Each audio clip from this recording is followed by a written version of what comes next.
Just give us your thoughts about the game.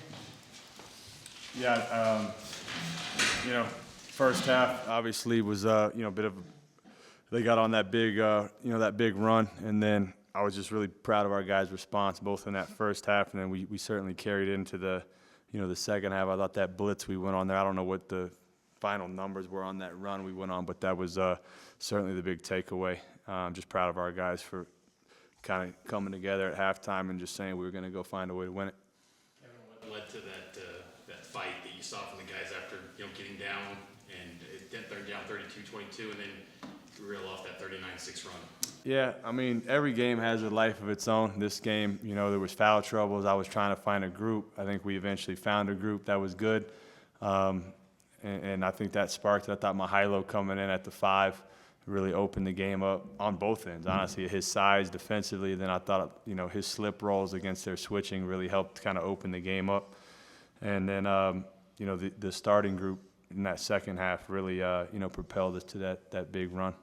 Kevin, where would you kind of rank that first 10 minutes of that second half as far as your performance all season, really? Yeah, no, it's a great point. I'd put it up there maybe as high as it goes. I mean, I thought we were clicking on all cylinders. The execution, well, it was really twofold. One, we were getting stops. We were holding them to one shot, and we were getting out in transition, and then these guys were executing like crazy. Trev hit, felt like however many threes in a row, and these guys were screening for him and passing him the ball, and it was fun. Richie, what was your mindset when you guys were down 10 and you had that 7-0 run yourself and kind of got things going? Yeah, I mean, it's just been the moral of the story, right, of our season is just, and we talked a lot about it in practice going into this, is just we got to find solutions.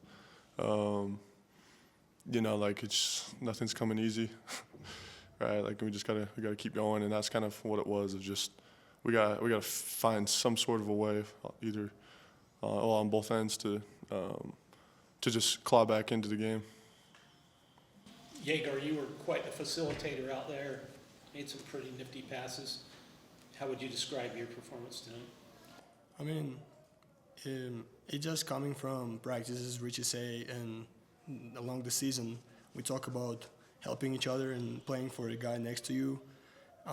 For me, it's a blessing to have, players, teammates like that who knows where to be when they blitz me or I'm in a hard situation, when I can just pass the ball and I know they can score it, so I can be confident in them. Kevin, coming into this, when you look at Colorado, what was your focus maybe defensively? What did you want to take away from them coming into this? Yeah, I mean, we wanted to, make them beat us from 3 with contested threes. I thought our guys didn't get derailed. I mean, that's part of the reason why they got that lead. They hit shots, and that's not something that has been a calling card of theirs. They want to attack the rim. They want to get to the paint. They want to get to the free throw line, which they definitely got to the free throw line. But, I thought in the second half we really did a good job of, our zone was good. It was effective. Kept them out of the paint, kept them away from the rim. But that was kind of our defensive focus coming into the game. Kevin, there was that moment in the first half there where I think Tag got pretty animated about something. Did you guys talk after the game? What kind of happened there? Yeah, no, it was all good. It was a class act by him. He was fine. It was just really a non-issue, honestly. He's a good dude, and there's no bad blood. Richie, why was it so kind of chippy to start the game between two teams that haven't played each other for a long time?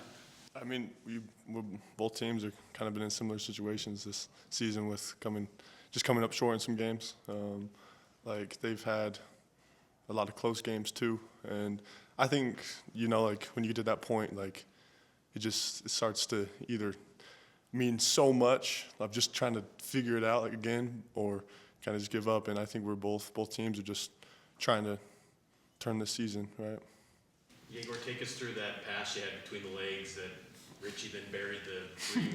I'm so glad I hit that, man. I'm so glad. I'm very glad too.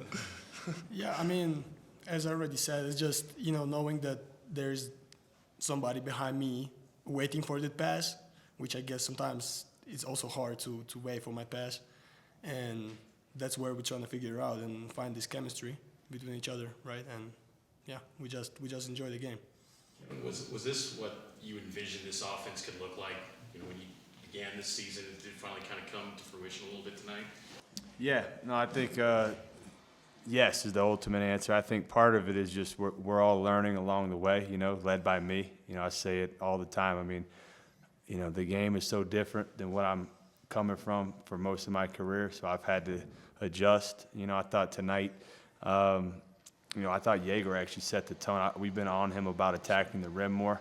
You know, he was 4 of 7 tonight, and he's one of the most efficient scorers in the country when he attacks the rim. And we talked about that coming into the game. So I think your first 2 buckets were layups, you know, and I thought that really kind of got his aggression going.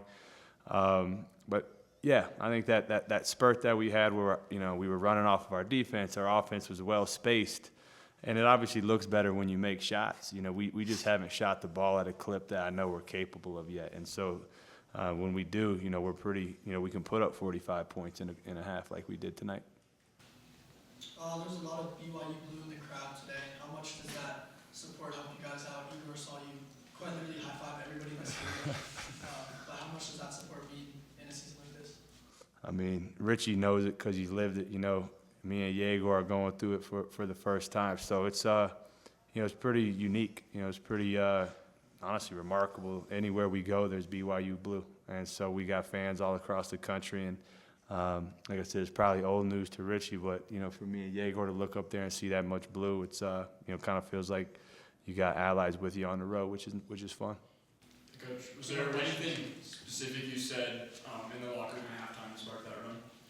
I mean, these guys got it done. I mean, my message was like, we got to go take it. You know, we've been in that situation a lot this year. I mean, we are a battle-tested team for sure. We've been in a lot of close games, which I think will help us as the season progresses. But, you know, I thought what really set the tone was the practice that we had yesterday. These guys came in super dialed, and you know, I referenced that at halftime, and they came out and took it.